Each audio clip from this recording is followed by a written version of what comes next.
Almost everybody who starts on KDP hits a wall in exactly the same place, and it's pretty much never the part where you have to make the book. Making a book is the easy half of it now. You get an idea, you work on it for a few weeks, you get a cover done, you upload it, and a couple of days later you're live on Amazon with your own product sitting there. And then you refresh your dashboard and you keep refreshing it, waiting for sales that never really show up because nobody out there knows your book exists. So in this video I want to walk you through the 4 ways you actually have to promote a book on Amazon KDP, and more importantly, which stage of your business each one of them belongs to. Because getting that second part wrong is what costs most people their money and their motivation before they ever get going. Before we touch the first method, I gotta be honest with you about something, because if I skip it, then everything else in this video is kinda useless to you. Promotion only works on a good book. I know how obvious it sounds when you hear it out loud, but the first real mistake I see people make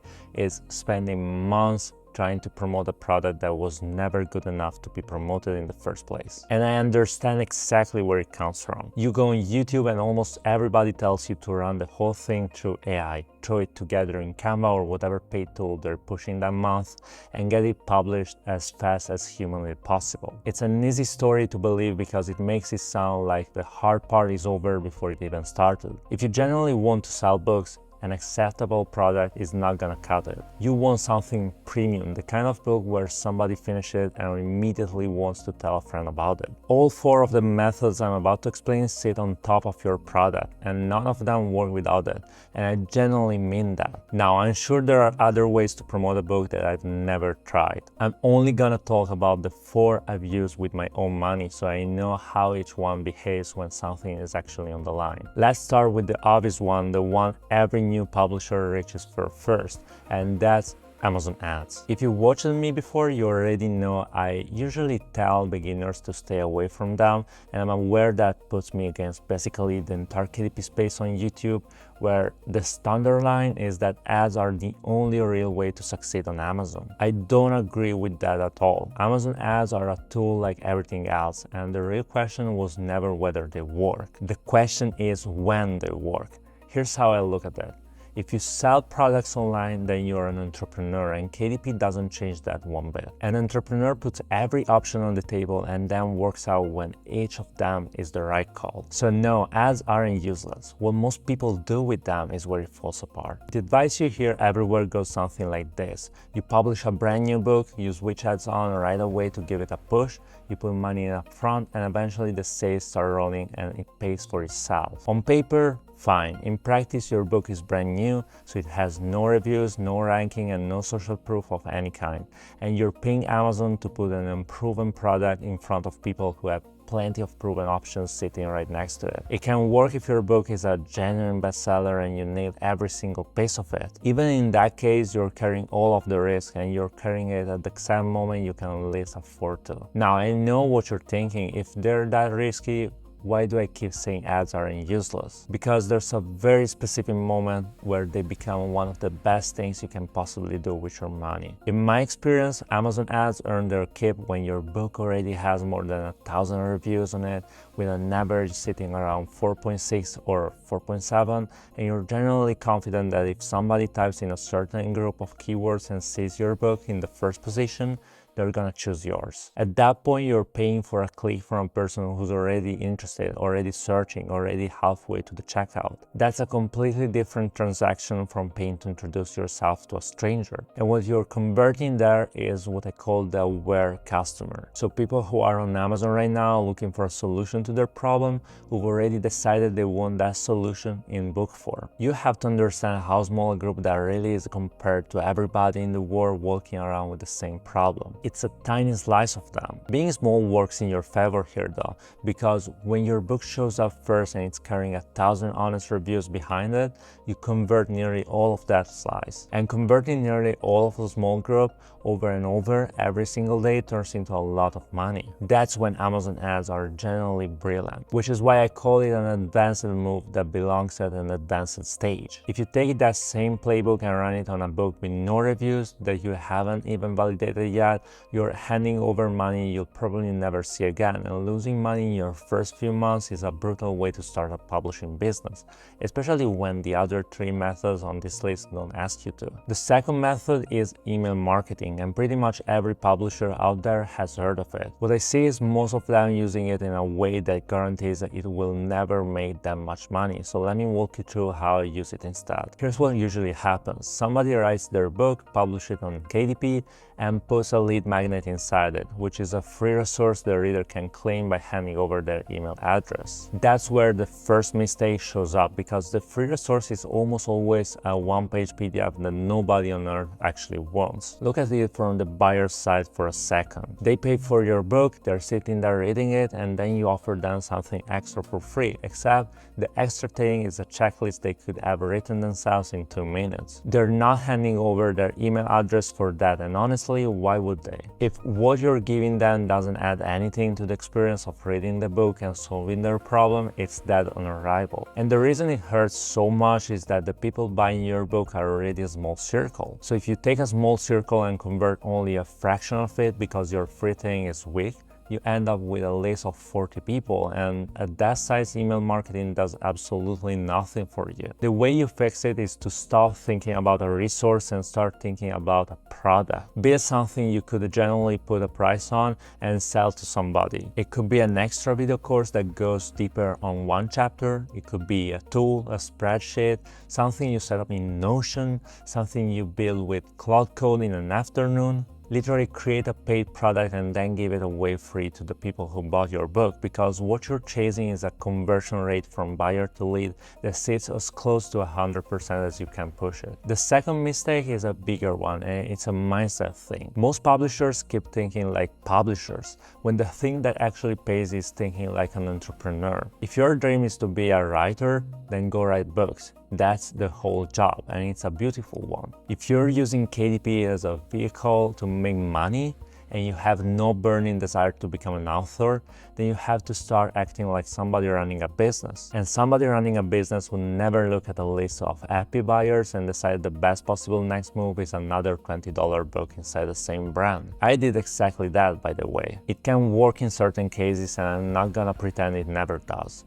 The best thing I've found in years of doing this is building a real funnel instead. So after somebody buys your book, the next offer you put in front of them should be a high-ticket one. And when I say high-ticket, I mean something that costs anywhere from $500 to $5,000, and it has to be genuinely deeply valuable to a small percentage of your buyers. It could be a video course, it could be coaching calls, it could be private lessons, or it could be recurring revenue like a subscription to a community or to a piece of software. Run the numbers on that for a second. If out of every 20 people who buy your book, you convert one of them, and that's 5%, you've just added at least another $500 on top of the royalties from those 20 books. Same 20 customers, same book, same promotion. What changes is what each customer is worth to you, and customer lifetime value is the number that quietly decides whether you've got a business or a hobby. And the third mistake is that publishers only start using email marketing on people who've already bought the book. So your list can only ever be as big as the number of copies you sold, which caps the whole thing before you even get going. You don't have to wait for the sale. Build a second lead magnet, a free product that lives completely outside the book,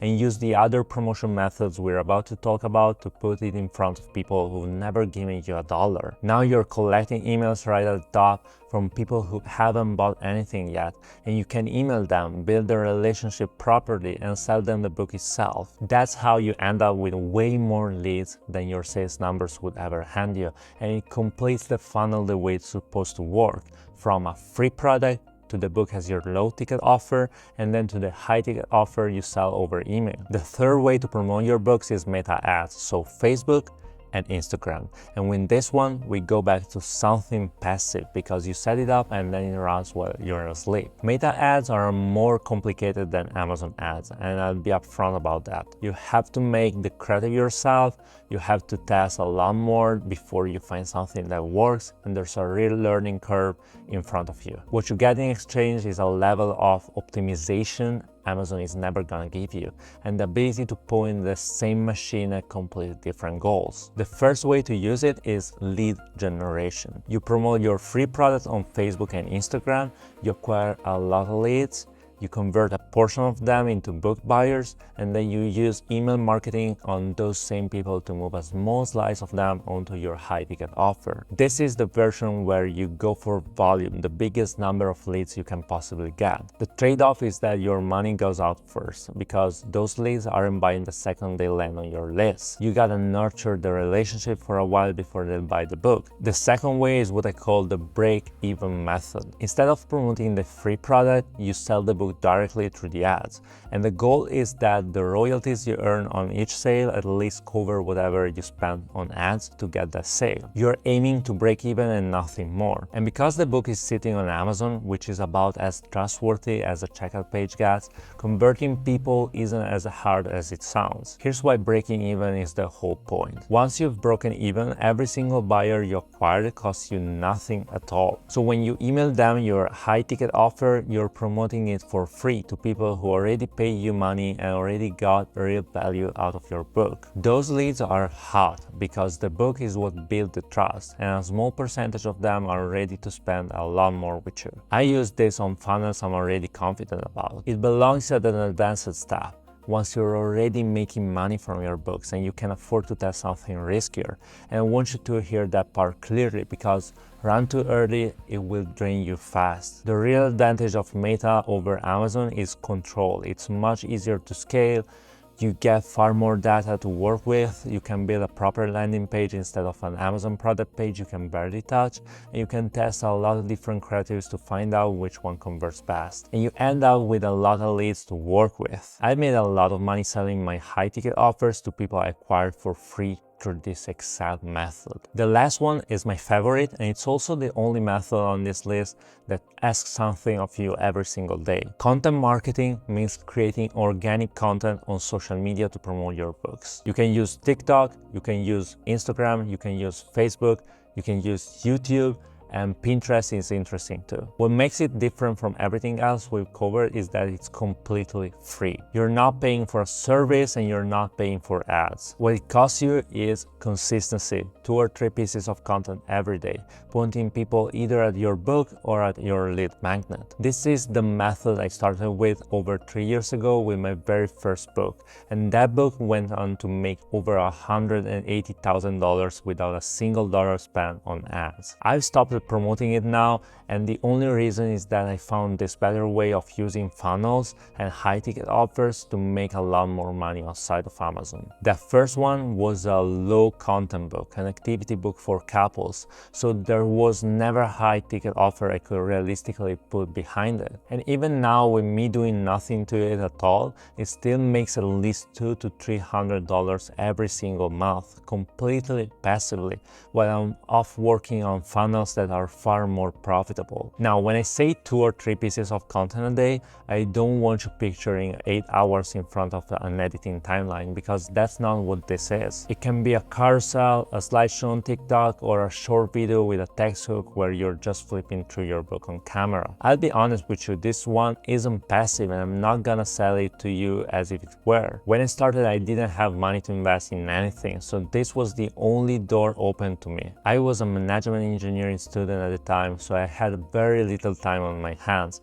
and I still put out 3 pieces of content on TikTok every single day, and each one took me about 10 minutes. That's the thing that changed my life, and I genuinely mean that. So if you want to know exactly how I do it, I put together a full guide on content marketing for self-publishers, and you'll find it as the first link down in the description. All 4 of these methods work. I've used every one of them, and I'd use every one of them again tomorrow. What decides whether they work for you is the stage you're actually in right now, and being honest with yourself about where that is. So don't put your money into ads on Amazon or Meta until you're 100% sure you've got a bestseller in your hands and you've validated the product with real buyers first. Start where it costs you nothing but your own effort, prove the book is genuinely good, build the free product, collect the emails, and bring the paid methods in later when there's something real underneath them to scale. Let me know in the comments which one of these 4 you're using right now, because I'm always curious where people are in the process. Thanks a lot for watching, and I'll see you in the next one.